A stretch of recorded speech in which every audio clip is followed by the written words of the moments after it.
Tugunan. Mm. Paano kapag mahal mo siya pero homophobic ang parents niya? Mm, wala tayong magagawa.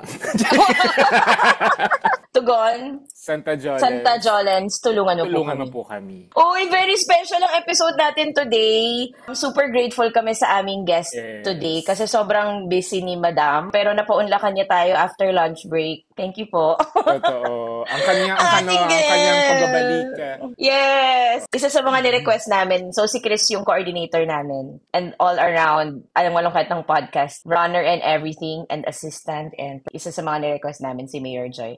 At finally, nagtugma na. Ang ating special guest, panauhing pandangal for today, kakapanalo lamang. Pero parang wala Yes. namang kinabahan. Oo, wala namang kinabahan sa Quezon City. So, kakapanalo. Mayor Joy Mayor Joy Belmonte. Belmonte. Welcome back, Mayor. Hello, magandang hapon, Direk Tonet and Direk JP. Happy ako na makasama kayo ulit for another edition of your podcast. Oh, thank you so much. Sobrang Suki na happy. rito si Mayor. Magiging suki na siya, feeling ko.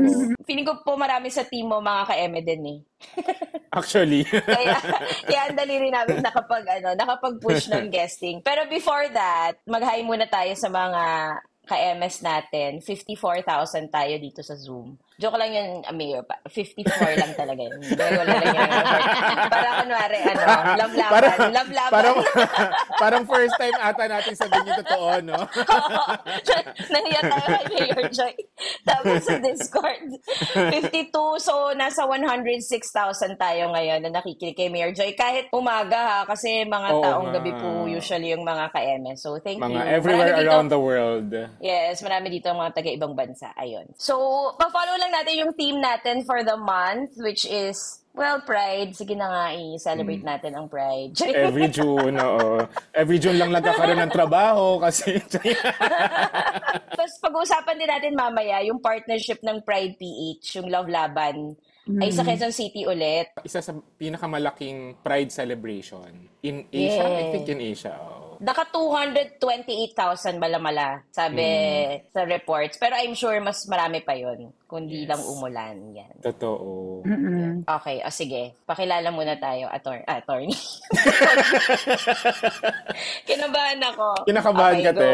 Ako si JP and Pride is political and no to homophobia and pass the SOGIA si Bill. Lahat-lahat na. Tama. Ako si Tonet at hindi po ako makaka-join ng fun run, no, sa Pride ng June 7 kasi it's not me.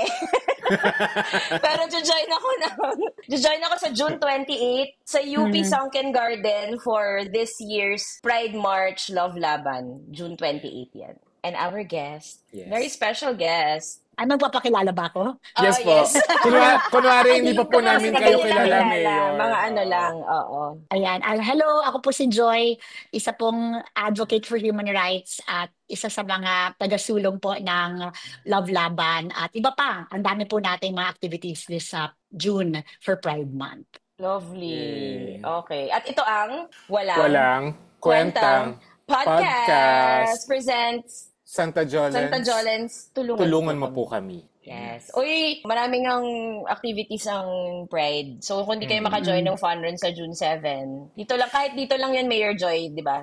Magano ka? Running in place kaya, Tonet? Fun run na yun. Tagabigay ng water. Sobrang nakaka-proud maging queer na Q citizen kasi ang daming policies ng QC government na equal na for mapa-queer or straight. So thank you, Mayor. Thank you din. At Direk Tonet at Direk JP, hindi naman kailangan tumakbo, pwede rin maglakad.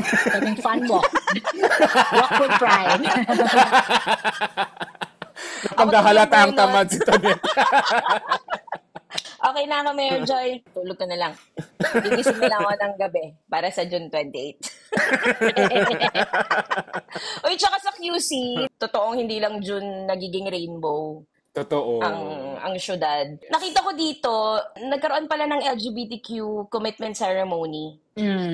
Yes, Direk, every year we do it February 14. So yan yung Valentine's na offering natin. So far siguro aabot na almost 1,000 na ang nag-participate since we started this commitment ceremony. Tsaka ano pala, Mayor, merong parang first time ata yung Rainbow QC Film Festival. Actually, every year Yes. sa Q Cinema, Q Cinema, we have, November. meron naman po tayong rainbow category. Yes, No? oo. So, actually, every year naman yun. And actually, 11, 12, I think 12th year na namin sa Q Cinema this year. And there's always been a rainbow category. Pero ngayon, we're going to separate that category.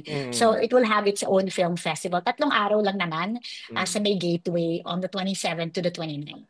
Yes. So, puro rainbow Yes. films ang ipapakita po natin. And if they would like Aww. details, lahat po ng pelikula at saka yung mga time ay makikita po sa official Facebook page ng Q Cinema. Yan, starting today. Nilabas. Yan. Ngayon na ilalabas. Opo, today na po June. ilalabas. Okay. O sige, pag-usapan natin yung iba pang ganyan, pero magbigay muna tayo ng advice sa ating. Bago yun, alam ko na landslide si Mayor Joy sa QC, pero hindi ko alam na 90% of the vote. I think tama lang yung nangyari. Hindi lang siya landslide. Parang, okay, this is as usual.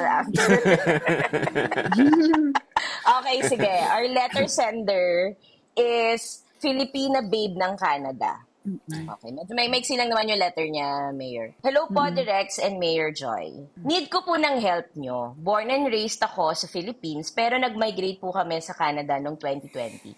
Isa po akong bisexual.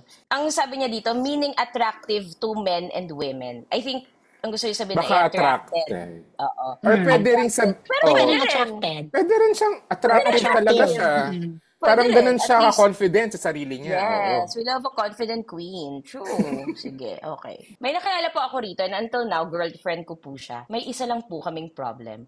Homophobic po ang parents niya. Nalaman po nila ang tungkol sa amin at tutol po sila roon. Siyempre, homophobic nga eh. Anyway. Nag-joke pa siya. Anyway, sobra po kasi talaga naming mahal ang isa't isa to the point na plano na po namin bumukod. Hindi nga lang po namin alam kung paano at kailan gawa ng mga magulang niya. Ramdam ko rin naman po na mahal niya ako at kasi nakikita ko naman na pinaglalaban niya ako. Ilang beses siyang kinausap ng magulang niya pero lagi niyang sinasabi na kumapit lang ako. Kumapit lang ako. Nakikita ko kung paano siya nasasaktan sa mga sinasabi sa kanya, pero pinaglalaban pa rin niya ang relasyon naming dalawa. Hindi ko po natitiis minsan na nakikita siyang nasasaktan, kaya naman ilang beses ko na rin sinubukan na makipaghiwalay para lang matapos na tong problema namin kahit na sobrang sakit sa aming dalawa. Pero mahal na mahal ko po siya.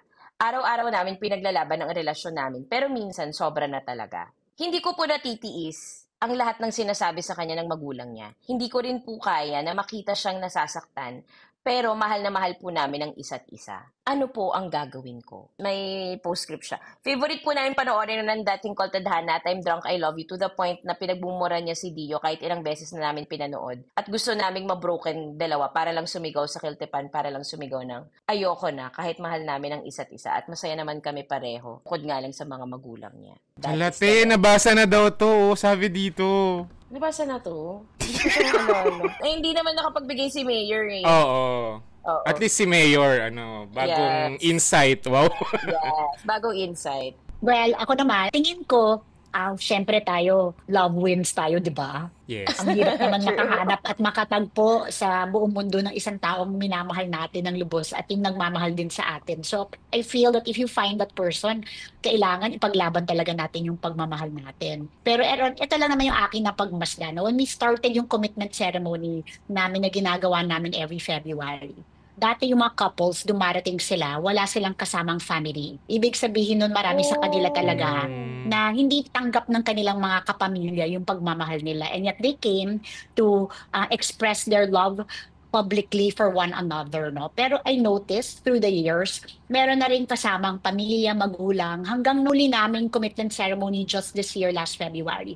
Ang dami ng pamilyang kasama. So nakikita ko na may pagbabago na unti-unti ang ating lipunan sa pananaw nila sa mga same-sex relationships. Kung dati talagang hindi tanggap, ngayon unti-unti nang tinatanggap o natatanggap, no? And nakita ko na interview namin ng ilang mga magulang and some of them said that nung una tutol talaga sila sa relasyon, pero nakita naman nila na masaya yung kanilang anak dun sa karelasyon nila kahit na same-sex yan. And dahil minamahal nila yung anak nila, they have learned to accept that love, no? So, ang sa akin lang, I guess now, mahirap para sa mga magulang na matanggap because it's so different from the norms na siguro na kinalakihan ng mga magulang, but they have to hold on and they have to fight for that love. If really they believe that that is their one true love, ipaglaban nila yan. And eventually, the parents, kung mahal talaga nila yung mga anak nila, they will accept yung taong mahal ng anak nila. Yan ang aking tingin, no? Based on my observations ng aming mga couples, no, dito sa Quezon City. So, for me, paglaban lang, kapit lang, tama naman, kapit lang at ipaglaban lang. Ang gandang ang gandang insight nung sinabi ni Mayor Joy na dati walang mga magulang madalas, pero ngayon nagbabago na ang ihip ng hangin. Tsaka, yun nga, parang yung when it comes to sa community, sa LGBT community, parang meron nga tayong biological family, tas meron tayong chosen family. So, minsan, kapag ganitong mga yun, mga kasal, o kaya, or like yung sa letter natin, parang minsan, kung hindi ka talaga natatanggap nung biological family, yung relationship nyo, or kung sino ka talaga, yun, parang dun ka minsan mapipilitan, quote-unquote, na makahanap or humanap ng chosen family. Naalala ko nung parang may isa po akong inattendan na kasal, like 2 years ago, pareho silang babae, ganyan. Tapos yung isang friend ko doon, hindi tanggap ng family nga niya yung relationship. So hindi pumunta yung family, parang sister lang niya, ganyan. Tapos yung tatay nung partner niya, parang nag-speech siya. Sabi niya, kasi parang may song kasi, sinasabi niyo na wala kayong kakampi, pero nandito ako, kampi niyo. Kasi parang, nag-iyakan na kaming lahat. Ang ganda. Iba talaga kapag nararamdaman yung support and love ng parents. Pero, kasi ngayon, sabi nila, dun sa letter, nakatira pa rin yata sila dun sa bahay ng parents. Tama ba? Nung homophobic parents. Oo, parang kasi isa sa mga gusto daw nila ay yung bumukod na. So, ang naisip ko, ilang taon na kaya sila? At hindi ba option sa kanila yung, ewan ko, kung nakakalungkot na talaga sila, nasasaktan na talaga sila emotionally, ay mag-start sa pagbukod? Ako agree ako sa payo mo, no, Directonet, because syempre pag nakatira ka pa rin sa magulang, although I don't know kung minors sila, hindi ba binanggit yung edad nila? Hindi. Parang wala po. Syempre kung minor sila, talagang may say yung mga magulang. Hindi po ba? Kasi tungkulin ng magulang na mag-guide dun sa mga bata. At syempre, kung yan ang pananaw ng mga magulang, they have every right to advise their children, lalo na kung minors yung mga bata. Pero tingin ko, kapag of age na sila, beyond 18 na, adults na sila, it would help talaga kung may kakayanan silang bumukod na rin sila. Because kung bahay yan ng mga magulang, kahit papaano, kailangan kasi nilang respetuhin din yung mga pananaw ng mga magulang. And I agree with you na if they have that capacity na bumukod na rin sila. Because I think parte ng kanilang paghihirap, nandun sila sa isang tahanan na yung kanilang relasyon hindi tanggap, and every day na nararamdaman nila yung hindi pagtanggap sa kanila. It's very painful and traumatic din talaga for a couple. I agree that if they are of age, they should try their best to bumukod na. Tapos, pag malayo rin sila sa mga magulang, I think what happens din, di ba? Kahit naman sa heterosexual couple, di ba? Minsan kung hindi mo kasundo yung mga in-laws mo, tapos, diba, nakaaway mo yung biyanan mo, kakaiba yung biyanan mo, ganun din naman yun, diba? Pero kung bumod ka, namimiss ka rin ng mga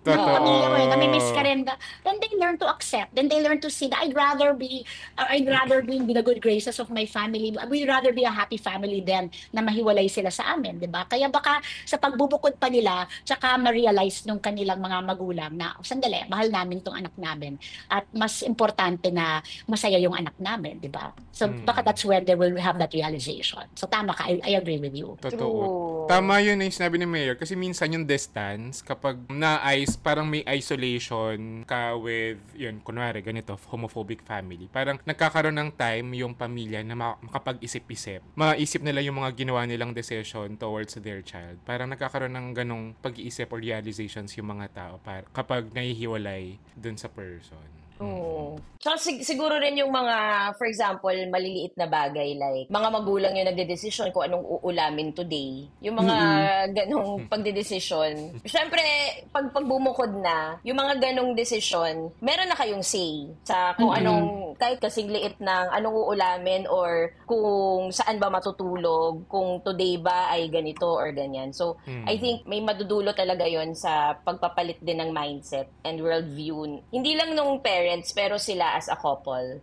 Na they can do it on their own without. Kasi kahit naman sabihin nating hindi sila tanggap, syempre pag nakatira ka sa bahay, yun nga, umaasa ka talaga sa rules ng parents, sa aruga nila, alaga nila, protektado ka nila. Pero yun, try nila na bumukod para rules talaga nila. Kasama doon yung freedom, pero kasama ng freedom yung consequences ng pagbubukod. Like, syempre, pera nyo na yan. Responsibilities. Responsibilities na.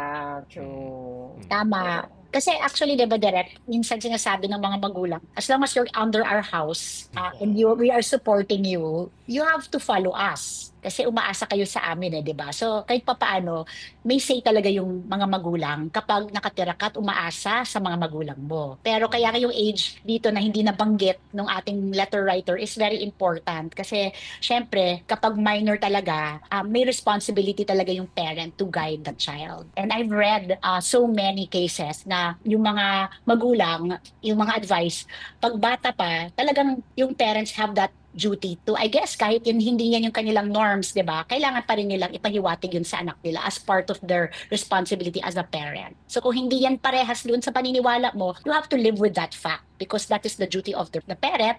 At tingin ng parent, ginagampanan lang naman nila yung kanilang tungkulin bilang magulang to guide their minor child, no? Pero like we said, when they come of age and they are able to, I guess, live apart, they have to also live with the consequences of not living with their parents. Meaning, they're on their own, they can be free, pero kailangan pa rin nila ngayong maghanap buhay siguro, maghanap din ng kanilang pagkakakitaan. So talagang yung independence nila is full. It's totoong independent sila sa mga magulang. And they can say na, Nay, Tay, I love you, but we are of age and we're also supporting ourselves. So I hope the day will come that you will accept us. Pero at the moment, hindi na rin naman kami umaasa sa inyo kasi bumukod na kami. So 'di ba, may ganun. I think then tama si Direct JP that the parents will eventually realize that let's give our children the freedom. They're facing the consequences din naman of living apart. They're supporting themselves kahit na 3 trabaho na yung ginagawa ninyo.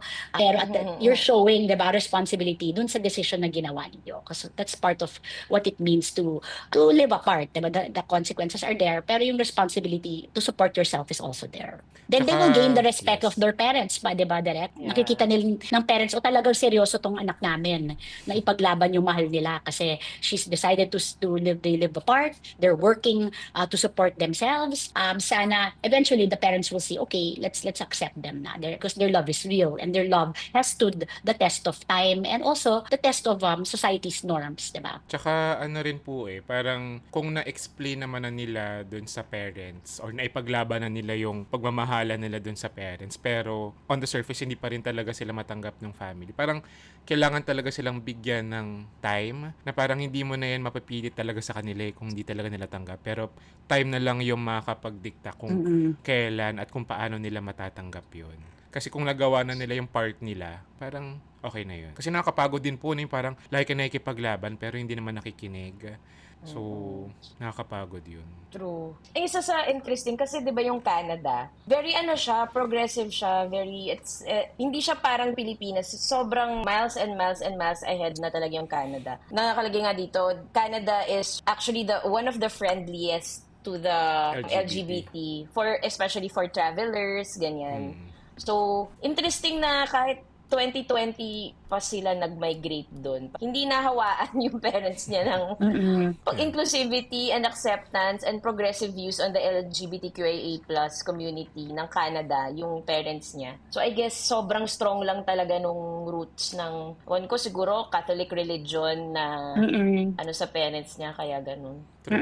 Yung Filipino values talaga na bit-bit nila doon sa Canada. Pero I guess I read somewhere na doon sa US na we think is progressive, pero dahil si President Trump hindi siya open sa LGBTQIA+, actually alam nyo maraming Pilipino ang bumoto para kay President Trump because of his being conservative doon sa community ng LGBTQIA+. Malakas talaga yung conservative values ng mga Pilipino. Ng mga Pilipino rooted on religion talaga. Hindi ko na alam paano ba. Paano bang kahit nga si Pope Francis before, 'di ba? Pero kahit na si Pope, very liberal na yung views niya on even then, the head na of the Catholic religion, kahit ganun siya ka-progressive, hindi pa rin bumaba sa mga followers sa atin. Hindi pa rin yan na-impluwensyahan, lalo na yung Hindi Pilipinas. pa na-impluwensyahan. So, sobrang ganun talaga ka-strong pagiging conservative natin. Oh well, at least merong mga little steps ang mga officials natin, like in Quezon City. Hindi namin to sinasabi kasi guest namin si Mayor Joy, pero iba talaga ang pagmamahal ng Quezon City. Oo, tsaka lagi naman natin sinasabi kahit hindi si Mayor Joy yung guest natin. Ang sarap maging Q-citizen.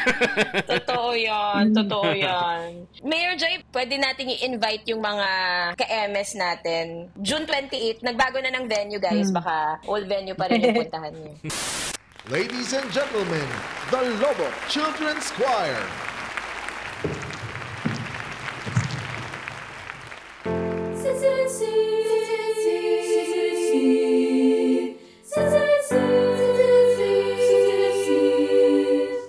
Ano?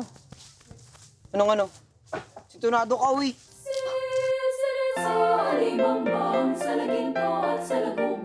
Besides being your teacher, I'm also your choir trainer.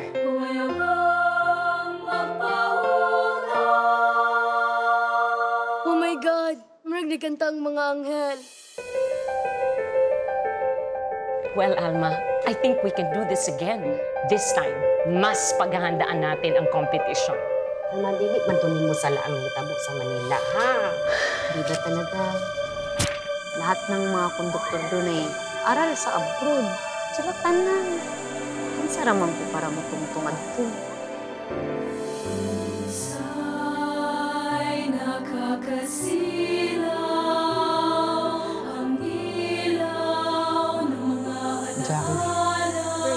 Dili ka isog adto, makaon jud ka adto. Langang ka mga bata sa Manila. Jackie, sandali!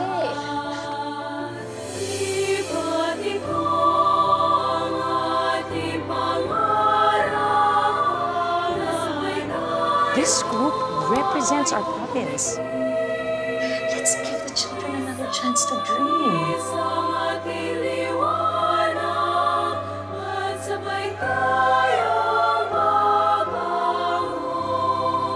Kaya mo to, Alma.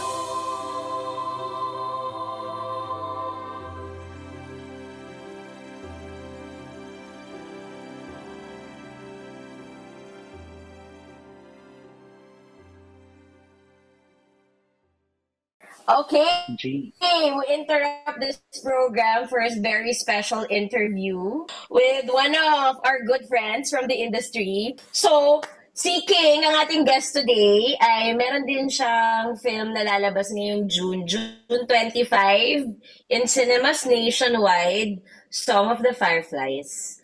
Yung Song of the Fireflies, akala lang natin hindi tayo familiar sa story niya, pero actually very familiar tayo, especially kapag matravel ka sa Pilipinas kasi about siya dun sa Lobok Choir. Sige, King, ikwento mo yung kasi for sure meron pa hindi nakakaalam nung kwento nung Lobok. So, yung kwento ng Lobok Children's Choir, actually, nagsisimula siya sa isang public school teacher na nagngangalang Alma, no? Teacher Alma. So, normal public school teacher lang siya. Tapos, ang kwento niya was that napapansin niya nung time na yun, this was in the 80s, maraming kabataan sa town of Lobok na parang palaboy-laboy lang sila, wala silang ginagawa, ganyan, no? So, nag-initiate siya ng project na magbuo ng children's choir out of her own free time.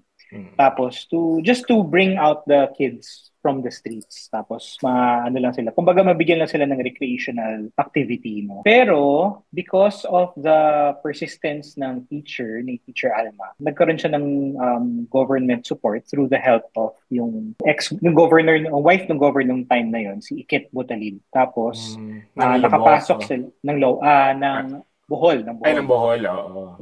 Tapos, nakasali sila sa NAMSIA, which is yung children's choir competition na ginawa nung 80s. No? This was I think, project ni Mrs. Marcos nung time na yun. And then, cut to today, so isa na sila sa pinaka-globally recognized na children's choir. No? So, yun. So, yung story ng Song of the Fireflies is really just about yung origins ng choir na to in the 80s. Yun siya. Curious ako kasi... Period film, 80s. Hindi, curious lang ako parang bakit yung producers nito, sina Madam Celeste, ganyan, sina Rachel, Alejandro. Yung last film, hindi ko sure, pero I think yung last film na produce na yung Larawan. Correct. Tama, yun yung first nila. Yun yung first 2018, 2017, 2018, ganyan. Bakit lang naisipang i-produce yung kwento ng children's choir? Yung kwento nila was that nung tinutour nila yung Ang Larawan, I think nagkaroon sila ng school screenings nationwide, ganyan. Tapos nung nagkaroon sila ng special screening ng Ang Larawan sa Bohol, nag-perform yung Lobok Children's Choir.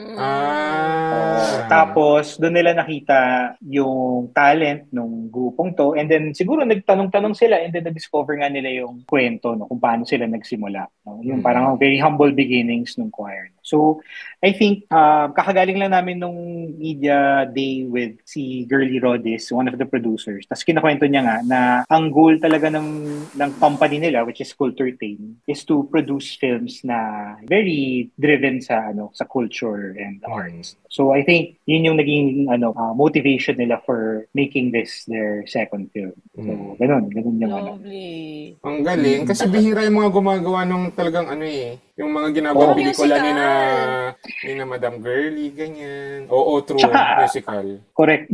Tsaka parang kung yung initial pitch din talaga, di ba? Parang pag pinakinggan mo, for someone na hindi kunyari familiar sa children's choir or sa Lobok or sa Bohol, di ba? Parang ang hirap niya i-pitch, di ba? Parang hindi siya as easy a pitch as, boy meets girl at, nagkaroon ng comedy, di ba? Or horror, di ba? Ang hirap niya even nung kinakwento nila sa akin initially, parang, okay, sige. Ito yung gusto nyo gawin, ha? Parang talaga, okay, sige. Push natin to, sige. I think yung personal journey ko dun sa project na to, talagang parang nag-grow sila sa akin. Nag-grow sa akin yung kwento, nag-grow sa akin yung mga bata. Parang, and yun, at the same time, ibang-iba kasi to sa mga ginagawa ko before. Like, yung last film ni King ay Kampon. It's also musical. Musical din na maraming... yung first film ni... May bata rin. Pero yung first film ni King, din yun? Tungkol sa yung title, Tandem.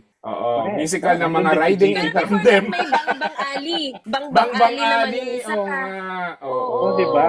Tuloy nga namang pang pamilya ang mga ginagawa ni King. Kaya kasi yung filmography ko, di ba? Bang Ali, Tandem, Kampon. Song of the Fireflies. So kung sa mga hindi nakakaalam, si King ay isa sa mga...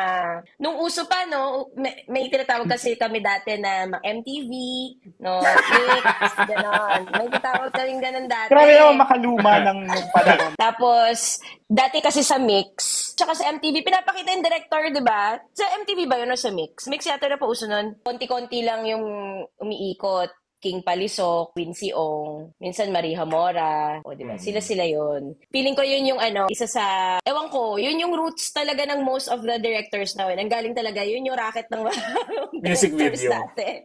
Music video, di ba, King? Ano yung favorite mong music video na nagawa mo? Nako. Yung isa sa pinakahuli ko nagawang video sa Sugar Free, yung Hangover. Yes! Alex Yes. De Rossi. With Alex. Correct. Alex De Rossi. Last video din ng yun, Sugar Free yun, before nag-solo si Ebe. Na sinuwerte rin ako na gumawa kami before sila naglaho as a band. Basta, anyway. So yun, puntahan nyo guys sa YouTube. Search nyo yung mga banda na may mga music videos, especially before. More often than not, isa sa mga doon si King. Bago siya nag-direct ng pelikula. Kailan nyo to ginawa? Parang 2024 ba? 2023? Yung tagal na nito.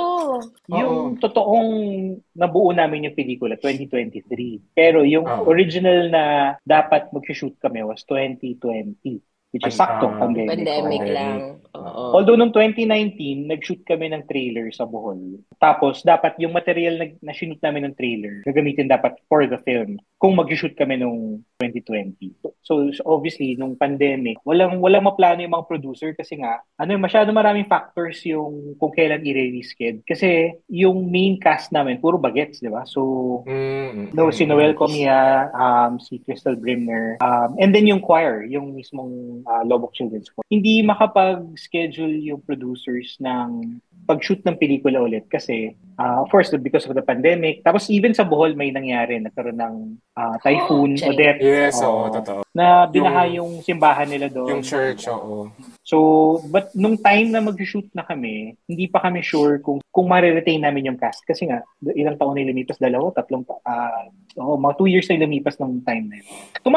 Tumanda sila lahat, obviously, pero pasok pa sila dun sa intention ng kwento, which is parang teens, no? Kids to teens. So, in-adjust lang namin ng konti yung script. Sumakto yung tono sa age nila. And then, nag-shoot na kami ng 2023. Nabasa ko kanina, this is Morissette's first film. Paano napunta kay Morissette yung role ni Teacher Alma? Oo, siya yung lead dito, di ba? Siya yung lead. Actually, first film niya, pero umaarte na pala siya from way back, ng mga panahon niya sa TV5. Naka-act na siya. Pero first film niya, ang kwento ng producers, nagustuhan nila si Morissette kasi, una, Bisaya. Gusto nila mag-cast ng totoong Bisaya na pwede man. And then I think si GR, nakita rin niya si Mori na mag-perform sa isang musical. And then nagustuhan naman ni GR. Pero at the same time, parang how they would describe si Mori. Pag kumakanta kasi siya, parang very emotive siya kumanta eh. Pagka nakita niya yung mga performance niya, like niya, so wish back. Talagang very alaman talaga yung ano niya. So they felt na baka kakayanin niya umart. Dahilan kung bakit pinasok na lang. So yung yung mismong children's choir, nag-act din sila sa film? Yes, sila rin. Kasi actually, nag-audition kami for the roles of Noel and Crystal. So, para sila lang yung, kumbaga sila lang yung fictional na characters sa choir. Pero gusto sana namin yung smaller, mga bit players. Sila talaga, So, before kami nag-shoot, nagkaroon kami ng workshop with the kids, tsaka si Mori, magkakasama kami. Tapos sa tulong din ni Direk Bombi. Si Direk Bombi. Bombi Plata. Yes. Siya ang naging acting coach nung mga bagets. Correct. So yung premiere, sorry, go. So, sa mga viewers or listeners, sana supportahan niyo yung Song of the Fireflies. Papalabasin na sa June 25, starring Morissette Amon in her first film. And then Rachel Alejandro, and then Noel Comia, and then Crystal Brimner, and of course, yung Lobok Children's Choir. Congrats. All right. Thank you. Thanks, King. Thank you. Bye-bye. Thank you. So direct JP Antoinette, so inainyahan ko lahat, allies and members of the community na sana suportahan ulit ang ating Love Laban na ngayon ay gaganapin na sa University of the Philippines, sa UP na, hindi na sa Quezon Memorial Circle. Kasi napansin natin last year, medyo sumasabog na yung Quezon Memorial Circle sa dami natin. Tapos umulan pa.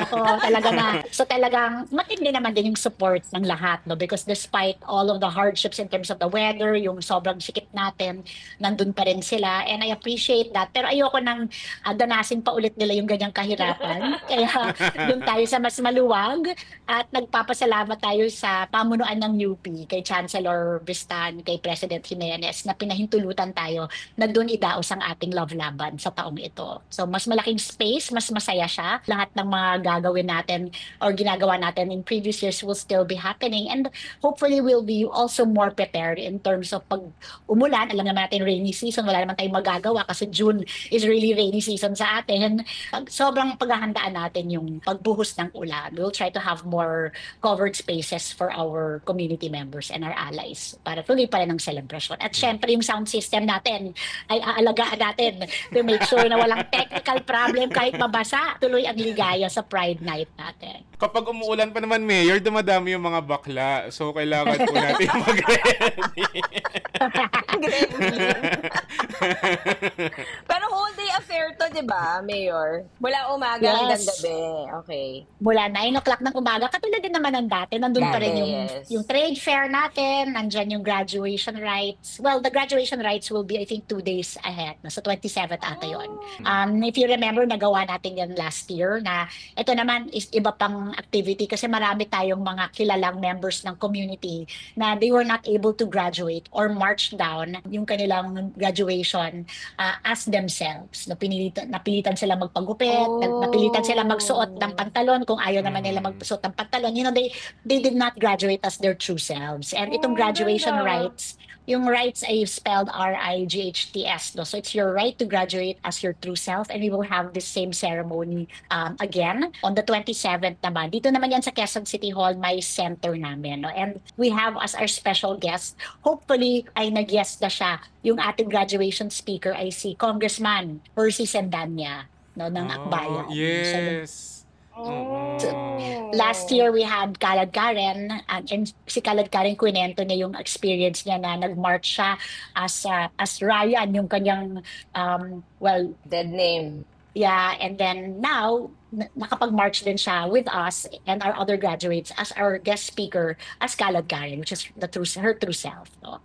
So, yun, tuloy-tuloy pa rin yan. Ang galing. Ang bongga. Ganda. Thank you, Mayor. Lovely. Kailan ilalabas yung mga lineup of performers and guests? Secret pa rin ba? Hindi ko na po i-reveal. Secret pa. Secret. Naalala mo kasi, diba, Directorette and JP, last year, ang ginawa natin, naglabas tayo ng lineup natin. At maraming mga fans ng mga lineup natin na hindi naman sila member ng community at hindi sila allies. Actually, homophobic sila. And they were saying things na very hurtful about the community. They were taking up space na dapat mapunta sa allies and members of the community dahil lang fans sila ng isa sa mga entertainers natin. No? Kaya this time, we decided na hindi natin babanggitin. I-withhold natin yung pangalan ng mga lineup natin para yung mga tunay na supporters natin ang mabigyan ng pagkakataon na mag-enjoy dun sa ating show at sa program natin. Because it is after all an advocacy event. No? May pinaglalaban tayo dito. May sineselebrate tayo at pinaglalaban dito. At yung mga hindi naman sumusuporta sa ating hangarin ng pagkapantay-pantay ng lahat, sana hindi na rin sila dumalo. Or kung dumalo man para mag-observe, respetuhin nila yung sanctity ng event. Huwag na silang magbanggit ng mga nakakasakit na sa damdamin ng community members at pa ng mga allies. Tama. Grabe. Ang galing. Ang kapal naman ng mukha nila. Kaya ang dami niyan last year. Pinapasok na nga sa bahay. Sobrang dami niyan last year. Pero yun, sobrang tama. Kasi yung Pride siya, celebration siya, pero hindi dapat natin makalimutan na isa siyang pakikipaglaban. So, hindi lang concert. At saka siguro, yung mga fans naman, the fact na yung mga idols nyo ay nag-perform, binigay yung oras, nag-rehearse, binigay yung talent nila sa stage ng Pride. That means they support. Dapat ganun din sila as fans. Oh my God naman. Fumandom ng tama. Oo. Ayun na nga. Tsaka sobrang grateful tayo dun sa mga performers tuwing Pride. Kasi malalaki yung mga artista na to, malalaki yung performers. So, meron silang ibang pwedeng gawing mga bagay, pero pinili nilang mag-perform sa stage at i-amplify yung sinasabi ng celebration na yun. Tapos, ba yun? Ganun lang gagawin. Buti nakalabas po silang buhay. At least, diba, Directorette and JP, diba pag at least you don't mention the names and yet they come, alam mo they're there to celebrate with the community and they're really there to support the advocacy. And it doesn't matter who's performing, they're still there because it's important is their presence sa pakipaglaban natin, sa pakikibangkan natin. Yeah. Magpe-perform tayo, diba, Tonet? So, hindi lang natin yun ilalabas. Sorry. Huwag natin ilabas. Ay, secret yun. Ay, sorry po. Sorry po. Sorry. Kami po yung 7 a.m. Charing Zumba. Zumba pala. Pero nakakatuwa kasi palaki ng palaki. Palaki ng palaki yung Pride celebration natin every year. So, super happy. Gano'n po ba ka-importante na hindi lang mga LGBTQIA+ ang sumusuport sa Pride? Kasi, kunyari, yung SOGI bill, parang wala pa rin future. Yeah, important talaga. Kasi, alam mo naman yung LGBTQIA+ community, hindi naman sila living in isolation. They live in society. And so part of inclusivity is that everybody accepts and respects one another despite our gender orientation and, di ba, yung soji natin, dapat tanggap, no? And that's the true meaning of inclusivity. And kaya importante na lahat ng mga tao, pati yung mga straight, ay tanggap na everybody has equal rights and everybody has to be loved and respected in society in order for society to thrive. Kaya alam naman natin, di ba, na although we talk about it as a human right, syempre, yung acceptance and respect, nakikita rin natin na actually in cities and countries where there is openness, when there is respect and acceptance, mas umuunlad din ang lungsod na yan o yung bansa na yan because there's so much contribution na binibigay yung sektor ng LGBTQIA+ sa kaunlaran ng isang lugar. No? And that's why I would also like to mention na isa rin sa mga activities natin bukod dun sa festival is yung ating LGBTQIA+ Business Summit na idadaos din natin. We have a business summit. Yes, oo. Sa Quezon City, MyC Center din kami rin yung partner, no, kung saan yung mga LGBTQIA+ entrepreneurs ay magiging present. Yung may chamber sila, yung LGBTQIA+ Chamber of Commerce, sila yung partners natin. And we will be talking about business-friendly establishments para sa mga LGBTQIA+ and how to help members of the community set up their own businesses at naging safe space ang aming lungsod para sa lahat na gustong magnegosyo dito. No? So, kasama sila syempre. And I also want to stress na yung Department of Tourism, ka-meeting lang namin, and they're one of the sponsors of our Pride Festival at sila rin ay isa sa sponsors ng Business Summit natin kasi may tinatawag na tayong Rainbow Tourism na kinikilala din natin na yung LGBTQIA+ couples or families or individuals, meron silang malaking disposable income and gusto rin nilang magbiyahe, gusto rin nilang maglakbay, they are tourists and dapat sa lahat ng pupuntahan nila ay welcome sila at safe space ang mga destinations natin para sa kanila. So, the DOT is one with us, no, in our advocacy to create safe spaces for all, for diverse visitors. Yeah. Ang galing. Nakakaiyak naman. Ang galing. Nakakatawa. Hindi ko alam yun. Grabe. Natuwa lang ako kasi parang feeling ko, nakalimutan ni Mayor yung mga single na LGBT. So, hinabol niya yung LGBT individuals. Lagi na lang para sa mga may minamahal at pagmamahalan. Paano po yung mga single? Mga naghahanap ng pagmamahal. Naghahanap ng pagmamahal, yes. Okay. Ang galing. Thank you, Mayor. Ang galing para nun. Para sa mga single daw na walang relasyon na LGBTQ, magnegosyo kayo, sabi ni Mayor Joy. Kaya mag-travel. Travel. Pero dito sa QC, madami na tayong LGBT-owned businesses at marami na rin tayong lahat kasi advocacy ng city to. Lahat ng establishments ng Quezon City are safe spaces for our members of the community. Ang galing nun kasi ang dami laging, may mga isolated cases lagi na parang may kino-call out na bar, may kino-call out na clubs na hindi nagpapapasok ng trans or hindi pinapasok sa CR ng babae, sa CR ng lalaki, ganyan. So, akala natin maliit na bagay, pero napakalaking bagay yun. Papasok ka sa isang business establishment na wala kang pangamba, wala kang takot. Galing nun. Tsaka ang galing nun kasi yung kapag backed siya ng government policy, parang mas na-enforce na kailangan ganito tayo trumato ng kapwa natin. Yeah, I just want to add, sorry dami kong masasabi kasi about this advocacy. Pero kung nakaranas ang isa sa mga members ng community ng discrimination in any establishment in Quezon City, pwede nilang idunog sa amin sa Quezon City government because yung ordinansa natin, yung ating gender fair ordinance, protects them from discrimination in all the business establishments. And even as employees, kung empleyado sila at na-discriminate, ay pinaglalaban natin sila. So kasama po yan sa advocacy po natin. And even here sa Quezon City, huwag silang matakot sa mga law enforcers, sa mga police, kasi tinitrain namin yung mga law enforcement agencies natin, mga kapulisan, to be protective of members of the community. Kaya yan yung pagkakaiba. I think last year there was a report na sa isang bar o sa isang restaurant, yung police pa ang nag-harass dun sa isang member ng community. Pero hindi yan mangyayari dito sa Quezon City because dito talaga yung policy natin to protect the members of the community, umaabot siya sa lahat ng sektor, pati sa mga barangays natin, natin, pati sa transport sector. Alam na mga tricycle drivers yan, alam na mga bus drivers na taga Quezon City yan, na dito may policy tayo and they are being oriented all the time. All the members of our sectors are being oriented to be accepting and respectful. No? So talagang ginagawa namin ang lahat na itong Quezon City safe space talaga for all at alam ng lahat yan. No? So pati yung mga business establishments, tinitrain namin yan sila para magkaroon sila ng DEI policies. Lahat, no? We train them because we want to be true to our word na dito sa Quezon City when we passed our ordinance, our SOGIE Equality Ordinance, talagang serious kami na i-implementahan yan sa lahat ng sectors namin. Galing! I think it's about time na humiwalay na po ang Quezon City bilang sariling bansa niya. Feeling ko kaya na po. Republic of Quezon City. Oh my God, ang Actually, galing. sabi ni Rodina Singh, yung mga police na nakadeploy sa Love Laban ay train talaga. Train talaga sila to be inclusive, tama yung pakikisama, pakikitungo. So, kumbaga kahit yung mga ganong kaliliit na detalye, yung mga police na nakadeploy sa Pride March, na naayos ng Quezon City government. So, thank you po.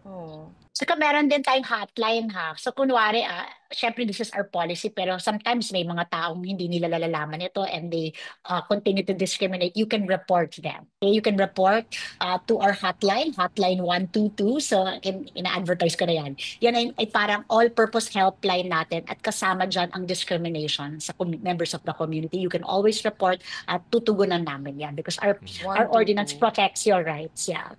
So kahit sa employment, sa establishment, sa schools, sa healthcare, if you feel discriminated against, you just tell us and we will look out for you, protect you. Will go after those who violate our ordinance. So hotline 122.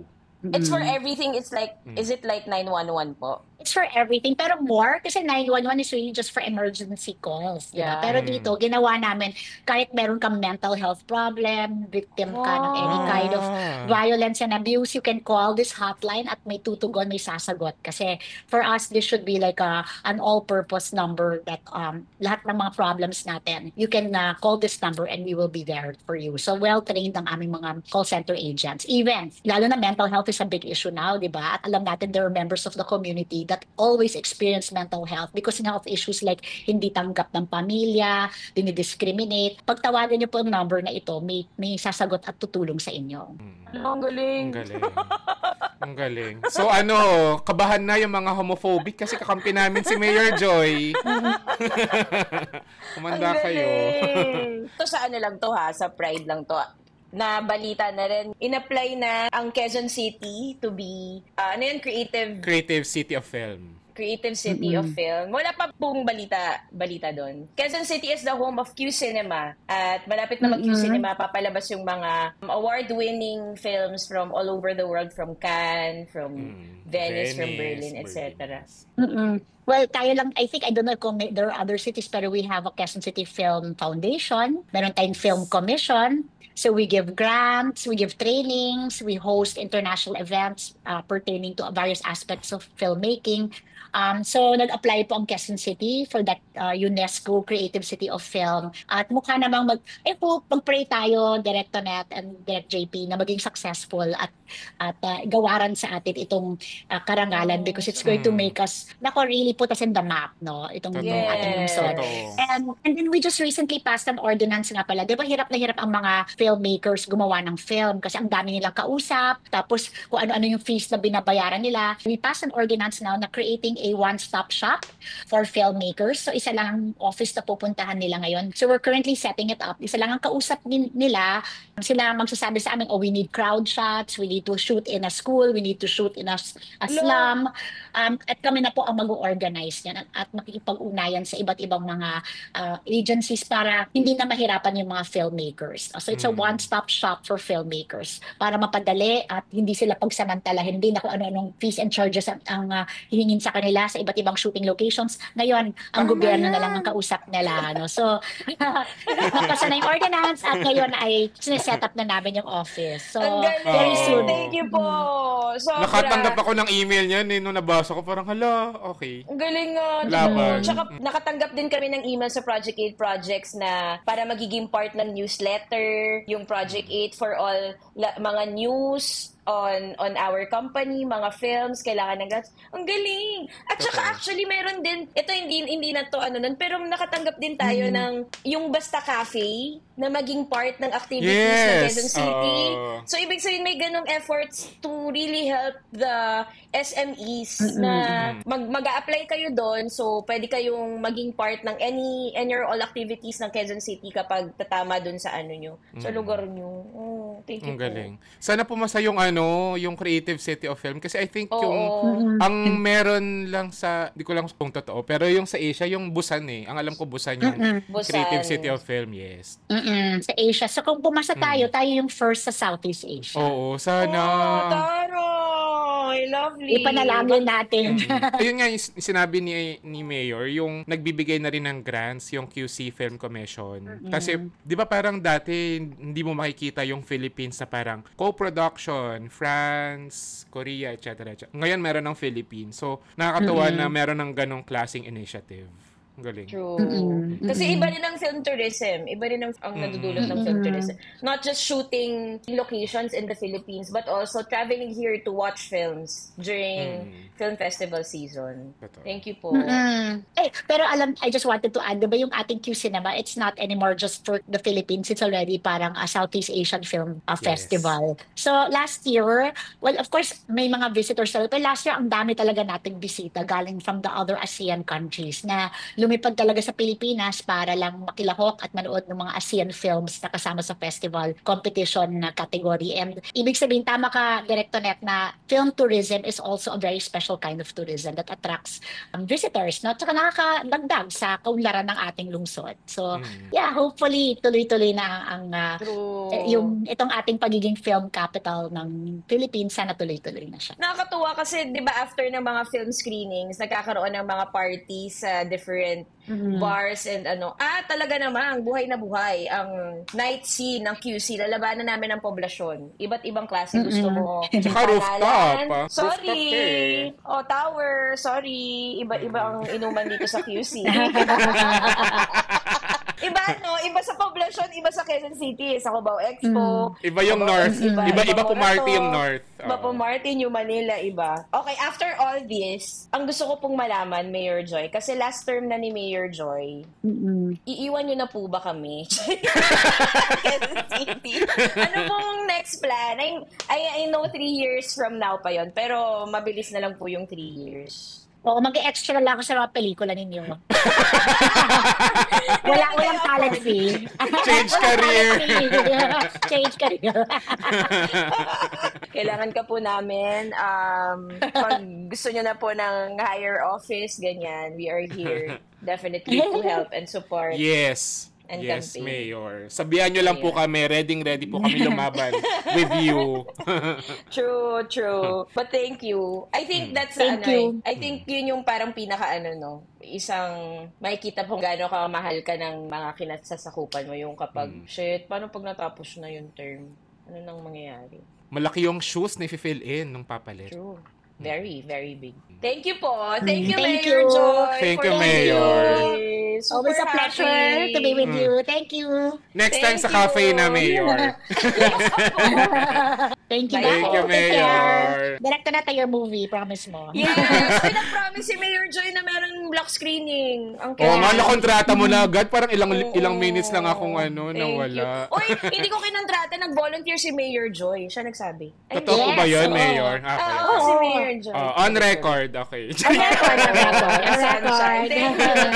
Bye, guys. Thank you, Mayor. Bye. Galing. Yes. Oo, nagsabi si Mayor Joy kasi sabi ko sa kanya, karamihan ng mga na-interview ko for the research of Sunshine are QC-based NGOs. Tapos sabi niya, magpapa-block screening siya and invite yung mga... May na ba? Pwede mo na bang sabihin yung kung kailan? Playdate? July 23 in SM Cinemas nationwide. So, thank you so much sa SM. Oo. Yung pinapanood kasi sa kanito net na trailer, may blank. Sabi ko, may blank? Ako ba mag-fill in ng blank? Bakit ginawa yung SM exclusive? Sige, kasi ganito, yung distribution kasi sa Pilipinas, parang medyo mahirap, especially during the time ng mga Hollywood blockbusters. So, yan yun, June, July, August, yan yung mga summer movies. So, yan yung Marvel films, yung Jurassic World, I Know What You Did Last Summer. So, dahil doon, nahihirapan yung mga Filipino films na humanap ng sinihan. Makipagsabayan. Kasi, wala, mas marami talagang binibigay na sinihan. Pero, kapag exclusive ka to one chain, like in our case, pinili namin SM exclusive, merong guarantee na mabibigyan ka ng good number of theaters because you're good number exclusive of to them. screening times, ganyan. Yes. Kasi may parang sa amin, sa industriya namin, may tinatawag na first day, last day ng mga pelikula. Meaning, nag-open ng Wednesday, pero dahil walang nanood, last day din yung Wednesday, tapos di na siya ipapalabas sa cinema. Maraming ganong cases, guys. So, malaking factor yung panonood nyo sa sinihan ng day 1 pa lang, first 3 days. Kasi yung weekend, yun yung, syempre yung mga tao, walang trabaho ng weekend, so weekend sila manonood. So yung first 3 days, starting ng opening, malaking bagay na doon kayo nanonood. Kasi, kapag walang nanonood nga talaga, ipo-pull out. So, totoo.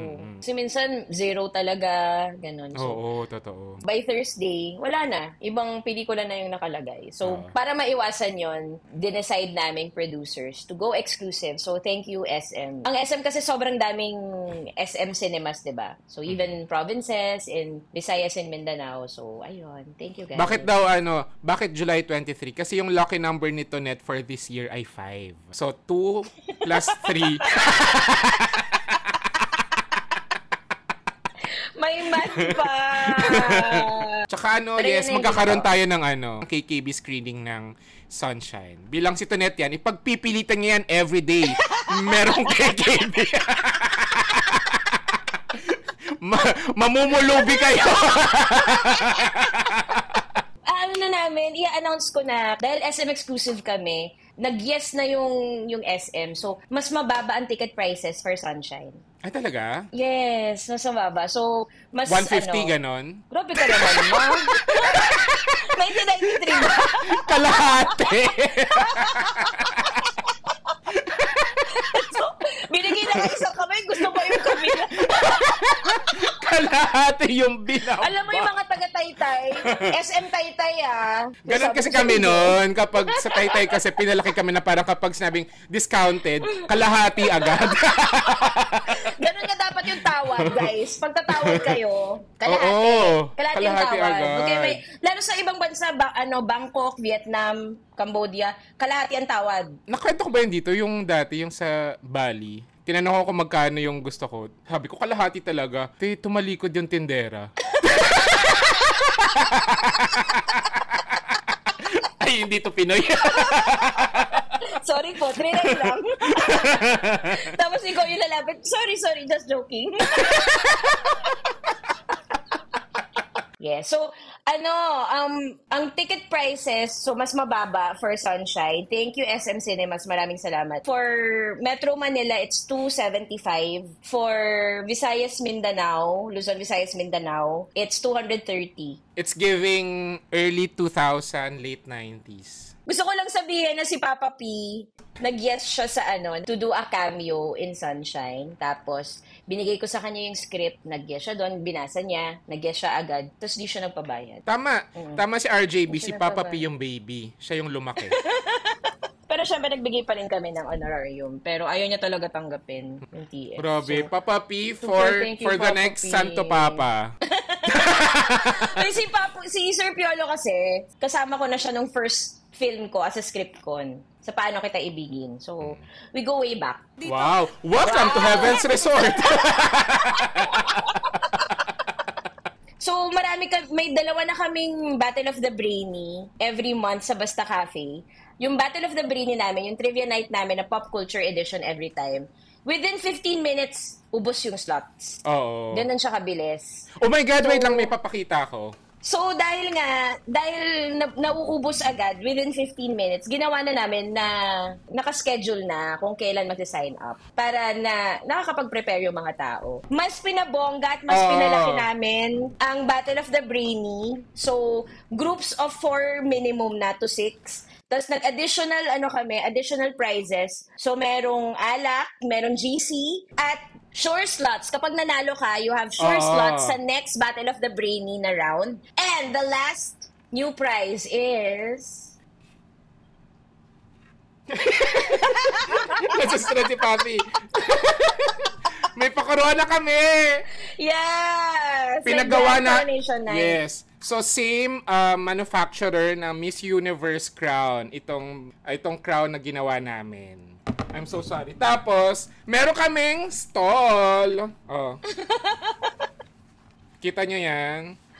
Brainy yarn. Kaya naisip namin na yung winner, meron siyang short slot sa next para may passing of the crown kapag natalo sila. Yes, dapat may passing of the crown. True. Kasi 'di ba, if the Miss Universe, if the winner cannot fulfill their duties, the first runner-up succeeds. Tapos, ayun lang, tapos may lakad sila, maglalakad sila doon, last walk. Sa Kamuning, from Kamuning papunta ng Tihener. Yes. Pero thank you guys. See you.